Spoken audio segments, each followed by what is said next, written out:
Hi guys, I'm reading part 6, chapter 16 of The Handmaid's Tale by Margaret Atwood.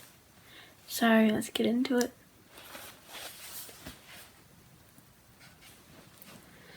Chapter 16. The ceremony goes as usual.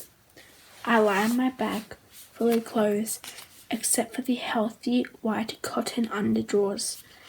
What I could see, if I were to open my eyes, would be the large white canopy of Serena Joy's outside colonial-style four-poster bed, suspended like a sagging cloud above us, a cloud springed with tiny drops of silver rain, which, if you looked at them closely, would turn out to be 4-petaled flowers. I would not see the carpet, which is white, or the sprig curtains and skirt dressing table with its silvery black brush and mirror set. Only the canopy, which manages to suggest at the same time, by the gauziness of its fabric and its heavy downward curve, both ethereality and matter, or the sail of a ship, big-bellied snails. They used to say in poems, bellying, propelled forward by a swollen belly. A mist of lily of the valleys surrounds us, chilly, crisp, almost. It's not warm in the room. Above me, towards the head of the bed, Serena Joy is arranged, outspread. Her legs are apart.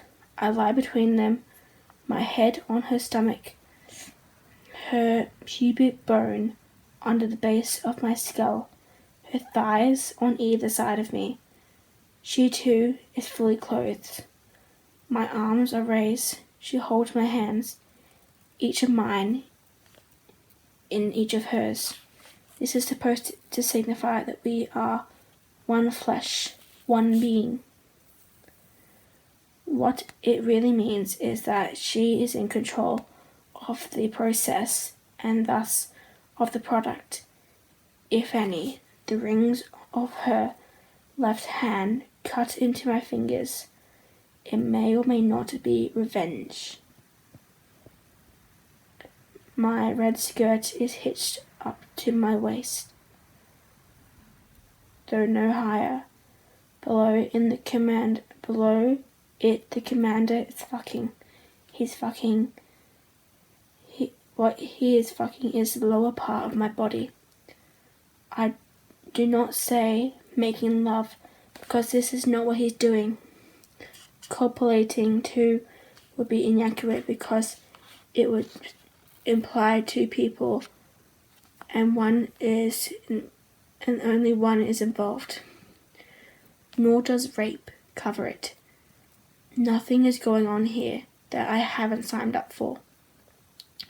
There wasn't a lot of choice, but there was some, and this is what I chose.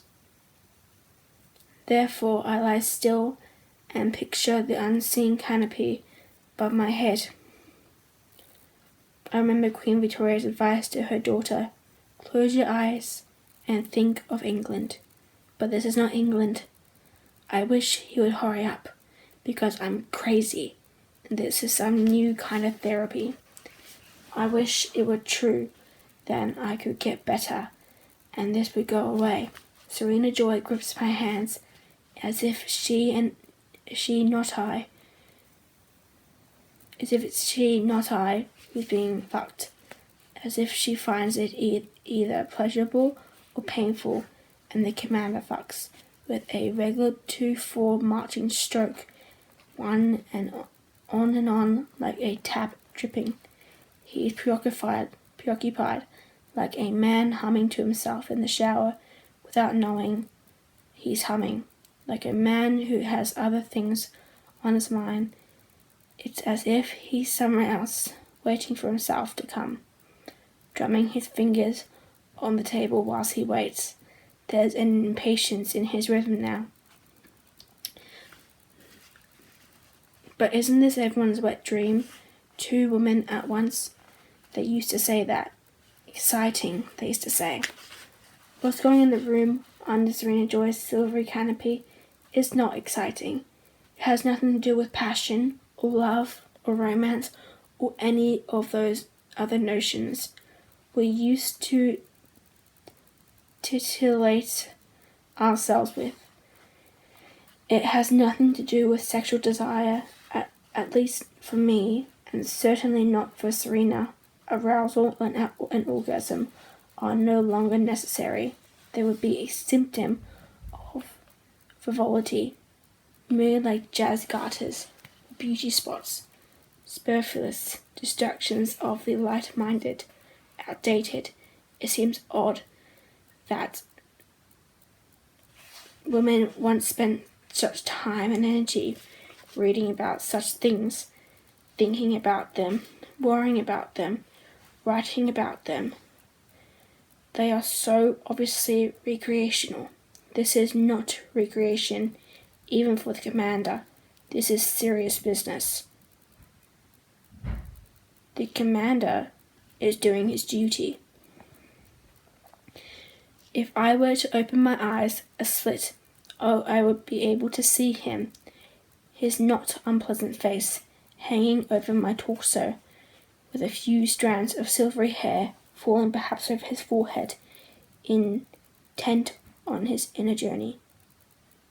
That place he is hurrying towards, which recedes as in a dream, at the same speed which he approaches it. I would see his open eyes. If he were looking, would I enjoy this more? At least he's an improvement on the previous one, who smelled like a church cloakroom in the rain, like your mouth when the dentist starts picking at your teeth, like a nostril. The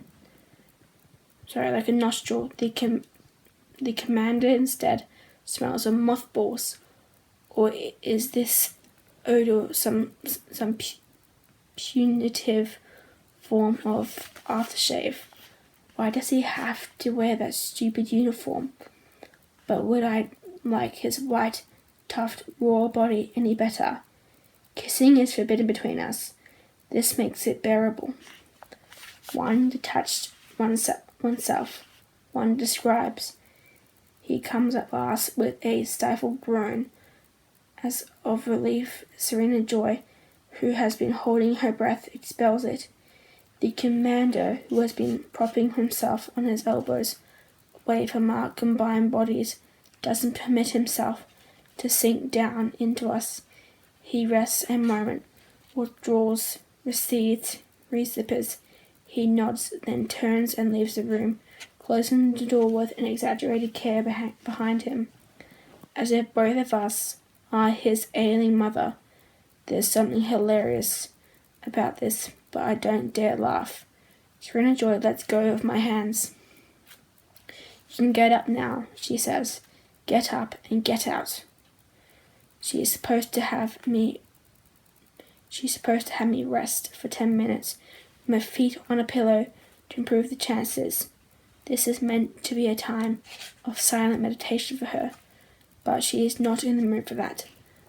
There is loathing in her voice, as if the touch of my flesh sickens and contaminates her.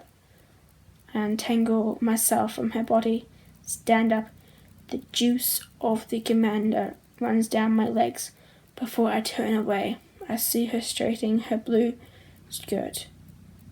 Clench her legs together. She continues lying on the bed, gazing up at the canopy above her, stiff and straight as an effigy. Which of us is it worse for, her or me? End of chapter 16. Chapter 17 will be later. I was wondering when this part would come. The you know what part. Anyway, I will see you later. Bye.